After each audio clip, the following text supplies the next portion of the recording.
Thank you. I would like first to express my pleasure for participating in an event with such a topic which is extremely important for understanding Second World War. Without it, it's impossible. The topic is camps as source of forced labor in Serbia. This is the German occupational area, and also camps that are colloquially most often referred to as concentration camps, although of course there were no classic concentration camps that we know from the Third Reich itself, but these are camps that were in a way part of the system, formally in German terminology and nomenclature. There were called reception camps, or however the translation may be. The first use of prisoner labor force was included Jews. It was mentioned here. Since the beginning of occupation, they had work obligation, and they were a type of work camps, labor camps. These are the camps in Shabbat. This is a Jewish camp, which was in the engineer barracks near the old town of Shabbat, and the Toplavske Šupe camp in Belgrade, which was a labor camp for a while, from where Jews were taken to different locations in Belgrade, where they would work throughout the day and then return to the camp. These camps quite soon got the function with the spread of uprisings and repressing forces.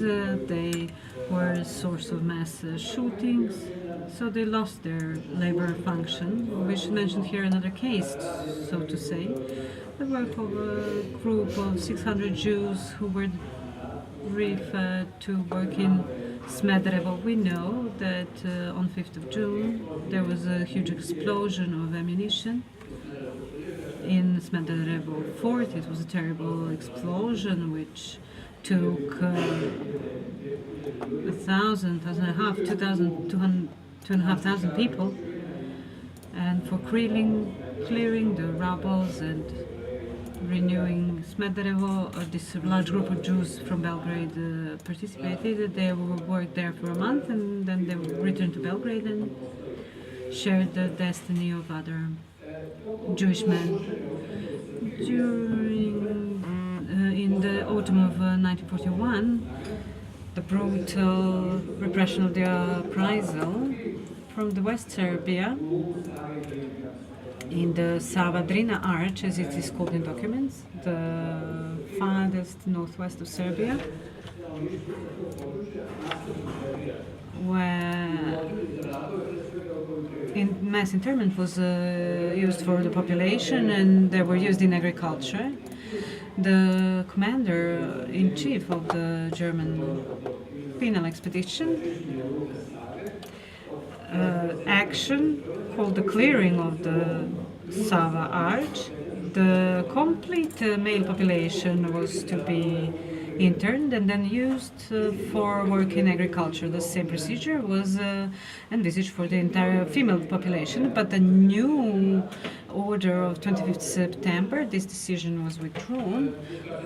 Men were largely interned by then into camps in Shabbat, and the decision to use women was withdrawn, and it was envisaged to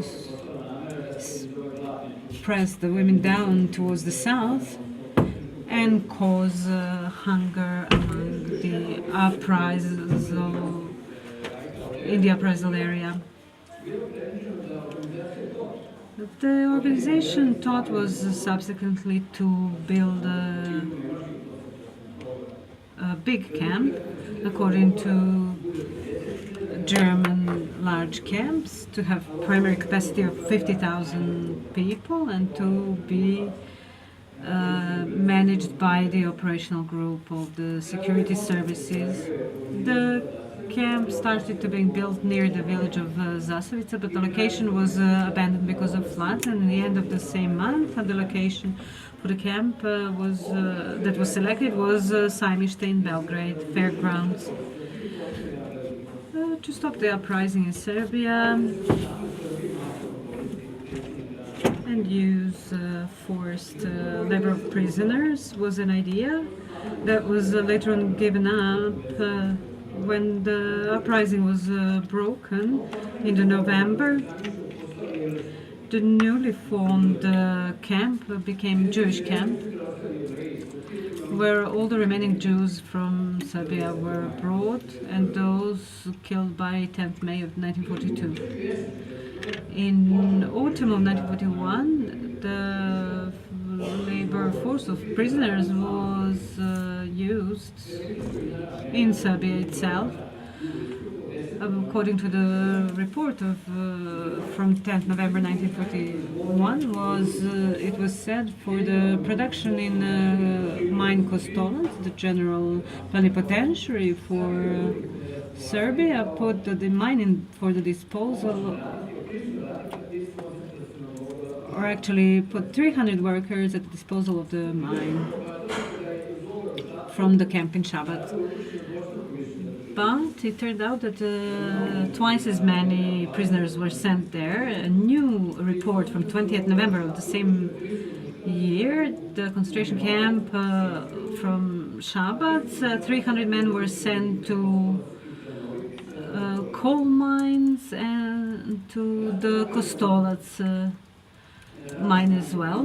The reasons for engaging labor force from the camp in the coal mines was the coming winter and the increased need for heating, primarily for the big heating facility in Belgrade. It is not known how long these prisoners worked in the mines of Senj and Kostolac, but in March in 1942, there was some correspondence around sending prisoners to camps in Norway for building roads and fortifications. And then only those prisoners that were imprisoned in combat were to be shot. That was a change in policy, while others were to be used in Germany to work. This is connected with increased needs for labor force and the Eastern Front, which showed that the war will take a long time. The number of prisoners from camps in Serbia, Banjica in Belgrade, Niš and Šabac, were insufficient for German needs in Norway. So between the head of police service, August Meissner, and the chief of police of Croatia, agreement was made to take over prisoners from Jasenovac and Stara Gradiška camps, which is something that my colleague Dulic will speak more about. It was envisaged for them to be interned in Sajmište and then referred to Norway from there. In the meantime, towards the end of April and early May 1942, Sajmište got a new name, Reception Camp Zemun. Special groups of Jews were taken to their death in gas chambers. Due to that, new contingents of prisoners were sent to this camp.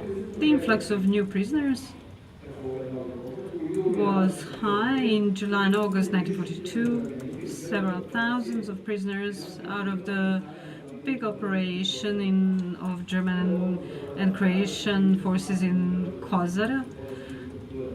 And the prisoners were hungry and died out of torture. These first groups were used for forced labor, especially for the building of the new camp of the organization taught at the confluence of Sava into Dunav, which were used in the end of 1942. The new camp of the TOT organization, Organisation Ton Zamelaga, was completed. In August 1942, two large groups were transferred to over 2,000 healthy prisoners. Others were in extremely poor health. Part of them were returned to Jasenovac and killed. The TOT organization camp took over the role and of the Saimište and became distribution center for other camps in Germany, occupied countries, and in Serbia. This function was until it was dissolved in January 1943. On the 25th of August, taking of the prisoners from the TOT camp,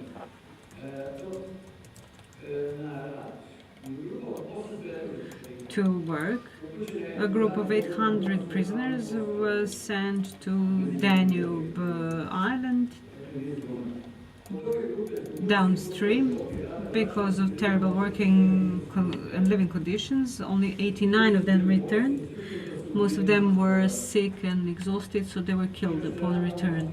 For the work on this island during the summer of 1942 and 1943, prisoners were used from the camp in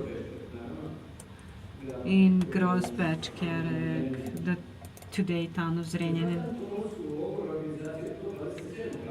On 27th of August, 120 prisoners were sent to a newly formed camp in Trepča mine near Kosovska Mitrovica.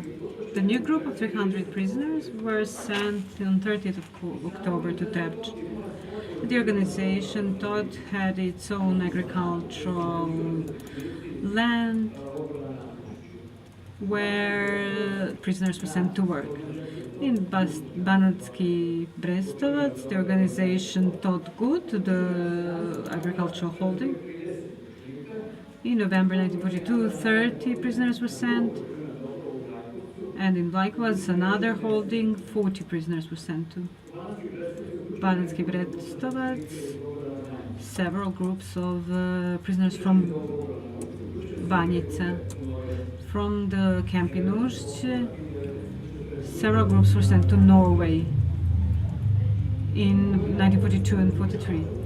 In October 1942, prisoners from Saimište camp were sent to German concentration camps. First to Mauthausen, then to Auschwitz and other camps. A part of the prisoners were sent also to Freie Arbeiterhausen, to Germany, to work around big industrial centers. In December 1942, large groups of prisoners were sent, together with the prisoners from Banjica, in a camp near Thessaloniki. The next year, another group was sent to a different camp near Thessaloniki. During 43, people were still sent to work in Serbia, forced labor, primarily in mine. In the meantime, in Bor and around were achieved greater production, and the demand for labor force was increased. So a big contingent of Jews, 6,000 Jews, was brought here, and also from Bačka, and prisoners from Saimište. The transport of 300 prisoners from Saimište, mainly from Bosanska Krajina, Kordun and Banija, were transferred from Saimište to Bor. These were mainly men, older boys, captured during the Vice operation in western Bosnia. They were held in the Brun camp in Bor. which was one of the numerous camps around Bor camp. As many persons unable to work were sent from Saimište, 2 groups were returned to Saimište from this transport during the summer and autumn 1943. In the meantime, deportation of prisoners from Saimište were sent next to Trepča, May, June, July, and September 1943. Part of those unable to work from Trepča were returned to Saimište. During 1943, smaller groups of prisoners were sent to the agricultural holding in Vojvodina. Groups of prisoners were taken to work near the camp itself, and they would return there in the evening. One of such groups worked in the tar factory in Zemun. The prisoners from Saimište were also used in Zonderkommand action, incinerating corpses in November 43 up to February 44. From Saimište in Belgrade, a large group was sent, including 38 Albanians and 58 Jews. So this was a group of Jews transferred from Split after the capitulation of Italy. Together with the Serbs from the Banjica camp, they dug out corpses and incinerated them. There were no survivors from this group from Saimište. To conclude, camps in Serbia were only little used as a source of forced labor in Serbia itself, primarily in mines. The majority of prisoners were sent to work in concentration camps in Third Reich and less to other occupied countries, mainly Norway. The work of forced laborers in Serbia, with the except of Trepča, did not have great importance for the economy of Germany, but it was useful. On the other hand, the treatment of prisoners showed a great loss of human lives using the labor force. There was a high demand, but the treatment of prisoners showed that their lives were very cheap. This can be seen in the data and the numbers that I cannot quote here now, but